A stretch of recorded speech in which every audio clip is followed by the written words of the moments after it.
is the service part of it, is it, I'll say mathematical, and I'll tell you what I mean by that. Like, to exactly your point, you want to optimize, right? You want to make the impact. You want to feel like you are not the sleeping side of the spectrum. You're the side of the spectrum that's fully embracing life. Is the service part of that mathematical, and that just mathematically the way to have the biggest impact, the way to go all the way to that is if it's exponential. If you do it and you help me and then I help somebody and on and on and on. Is that the thinking behind the service part? My current theory on this, it is something I have thought a lot about. I actually think it's 3 levels, 3 gears, but there's no necessarily a hierarchy. I think they're equally important, and all 3 has to be developed to the fullest to maximize full potential. So the first one is just at an individual level, me, right? Taking care of me, my wellness, my ability to perform, my ability to get the most out of my own self, whether that's physical, whether that's, spiritual, creative, whatever it may be, but like, how do I get the most out of my own self? And I think there's the whole lifelong journey of how to get that to be better. Then I think it's all about getting the most out of other people, but more the hand-to-hand, eye-to-eye component, right? So that's could be your significant other, that could be your family, that could be your colleagues, your direct reports, or the people you report to, like the people you interact with most often. I think there is the art and science of becoming really great at that. You could call that leadership in the sense of like the art of bringing the best out of others, because no matter how good you are, you still only have 24 hours. Yeah. So where does all the leverage come from? It's not just in business, but also in relationships or everything, even service. It's like, well, how do you bring the most out of others that you actually do get to interact with? And then I think the third level is that's much more societal. So whether that's creating systems or coming up with ideas that like the frameworks that people operate under, optimizing those or coming up with new versions of it. And it could be as simple as thought leadership. It could be some guy who wrote a book 800 years ago and today still influencing how we interact with each other, right? I mean, this is what happened in the Renaissance. People discovered the works of ancient Greeks, which then pushed forward the Enlightenment, the scientific revolution, and, a lot of what followed subsequently, the Industrial Revolution and everything else, right? So, but I do think that the realm of ideas, the realm of the societal, I think is also something to be perfected. Now, I do think that someone who invests completely in the first gear that I mentioned, the self, theoretically, yes, someone could sit in a cave for 30 years and really, really reflect, get the kind of clarity that most anyone who ever lived would have, then take that clarity and apply it in a certain way and then change the world forever. So it doesn't have to be equal. There could be someone else who never reflects on anything, like they just don't, but they take action more relentlessly and they leverage the ideas of enlightened individuals like that. For me, I want to have, a holistic approach. Like I want to be great at managing myself, great at bringing the best out of others.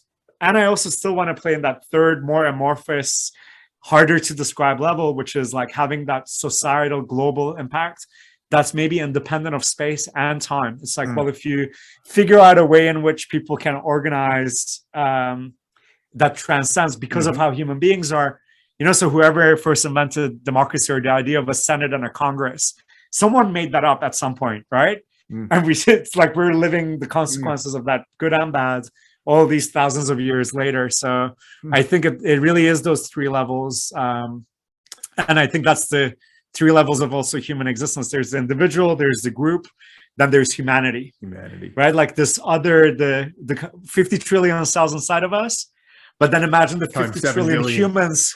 Yeah, and also historically too. So it's from the first human till the last. What do we do as a unit, like together, right? So I like everything you're saying, Beri, and maybe as we get towards the end here, I'll kind of go down this thread because I don't know, maybe it's my pessimistic side. So I need to test it and I need to get your response to this. But so I like everything you're saying. That second and third layer is where I see risk. And I'll tell you why I say that. Look at the way you're talking about it, which is awesome, right? I know you as a person. I know you're a good person, to whatever that means. But there's such a a gravitational pull. There's such an excitement. There's such an appeal to that second and third layer. If I could help other people, if I could transcend, that I personally think that's such a thin line you're walking, because a lot of the damage that's been done in the world is for that same reason. There's people that tapped into that second, third level and said, I think I could do something that's going to be huge.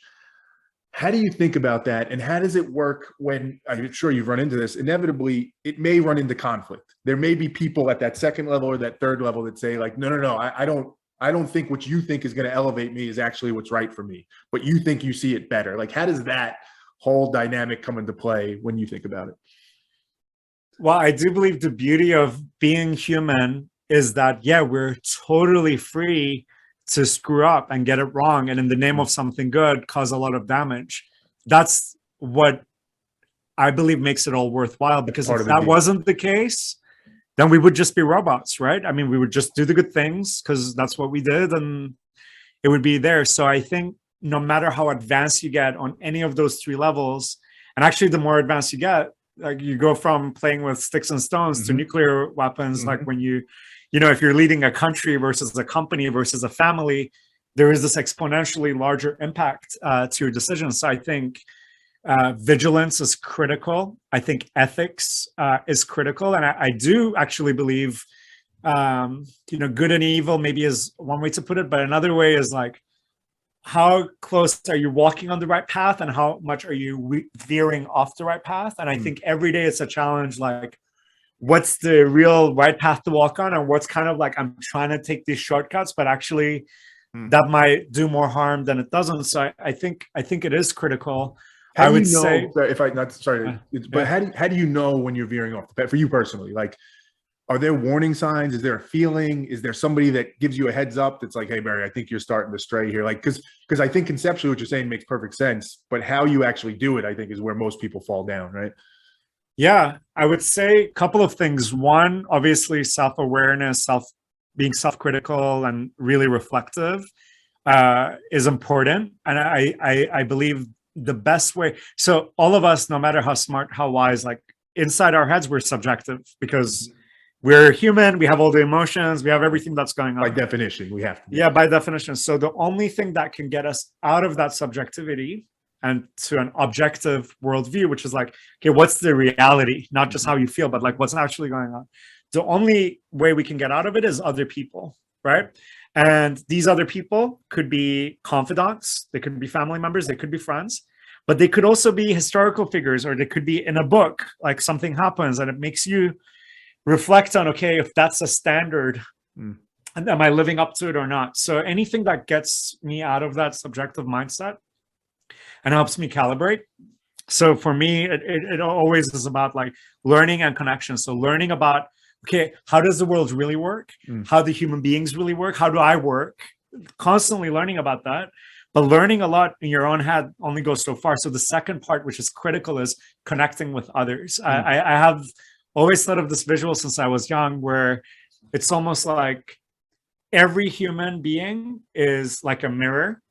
And so we do things, and then other people like reflect back on us, like with their emotions, what they say. So then we calibrate, like, oh, this landed well, this really did not land well, and what's going on. The reality, though, is that they're not perfect mirrors, because when they're reflecting, it's going through what they're experiencing, their potential traumas or hopes and dreams. Their subjectivity comes into play. But we need each other to see more clearly. Alone, all we see is what's in our head. But together, we can kind of calibrate. And like, groupthink, right? We studied a lot together. It's like, it can really cause people to fall off a cliff and make mistakes they wouldn't have maybe on their own. So it can go the other way. At the same time, if you can make sure to avoid groupthink by having, a diverse group of individuals giving you feedback, and really making sure people can speak truth to power when it comes to, your sacred cows, right? Like, people who can call you out. The more people like that I have in my life, the better I do. Because whether it's a good or a bad thing that's happening, people who can call me out on my blind spots, I mean, that's the key.